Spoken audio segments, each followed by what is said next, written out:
আসসালামু আলাইকুম। আপনি যদি জন্মসূত্রে বাংলাদেশী হয়ে থাকেন তাইলে কিছু কিছু ভোগান্তি আপনার চিরজীবনের।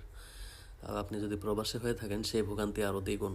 তো নাগরিক সুবিধার নাম করে যে ভোগান্তিগুলো আপনাকে সারা জীবন ফেস করতে হবে তার মধ্যে অন্যতম হচ্ছে পাসপোর্ট। তো এই যে লম্বা সিরিয়ালটা সেটা হচ্ছে কুয়ালালামপুরে পাসপোর্ট সার্ভিস সেন্টার বুকিত নানাসে। এখানে এত ঘন্টার পর ঘন্টা সিরিয়াল ধরে তারপর একটা টোকেন নিতে হয়, দেন ওই টোকেন নিয়ে উপরে গিয়ে আবার বসে থেকে দেন একজনের পর একজন এইভাবে পাসপোর্ট দেয়।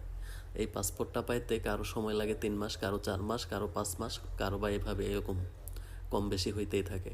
তো এই যে আপনারা গোল টেবিলে বৈশা বৈশা এসির নিচে বৈশা বৈশা বলেন রেমিটেন্স যোদ্ধা তাদের টাকায় দেশ চলে, তো এতই যদি তাদের টাকায় দেশ চলে তো তাদেরকে সার্ভিস এরকম বাজে সার্ভিস কেন দেওয়া হয়?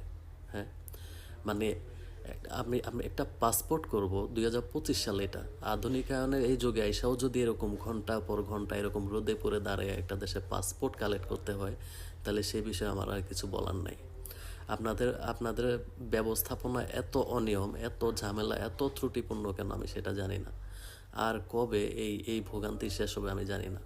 তো এটা আমরা ধরেই নিছি যেহেতু আমি জন্মসূত্রে একটা থার্ড ক্লাস কান্ট্রির দেশের মানুষ, তো সেই জন্য আমাকে এগুলো সারা জীবন ফেস করতে হবে। আমি জানি না পৃথিবীর পৃথিবীর আর কোন দেশে এরকম ঘন্টার পর ঘন্টা রোদে পুড়ে দাঁড়ায় পাসপোর্ট নিতে হয়। এই যে এত লম্বা সিরিয়াল সেটা মাত্র সকালে সিরিয়াল, তাহলে সারাটা দিন কীভাবে যায় চিন্তা করেন। এই মানুষগুলো দূর দূরান্ত থেকে আসা, কেউ অনেক দূর থেকে আসছে, ঘন্টার পর ঘন্টা দাঁড়ায় তারপর এই পাসপোর্ট আবার অ্যাক্টিভ করতে হয় আরেকটা জায়গায় গিয়ে। এখানে শুধু কালেক্ট করে তারপর আরেকটা জায়গায় গিয়ে সেটা অ্যাক্টিভ করে আনতে হয়।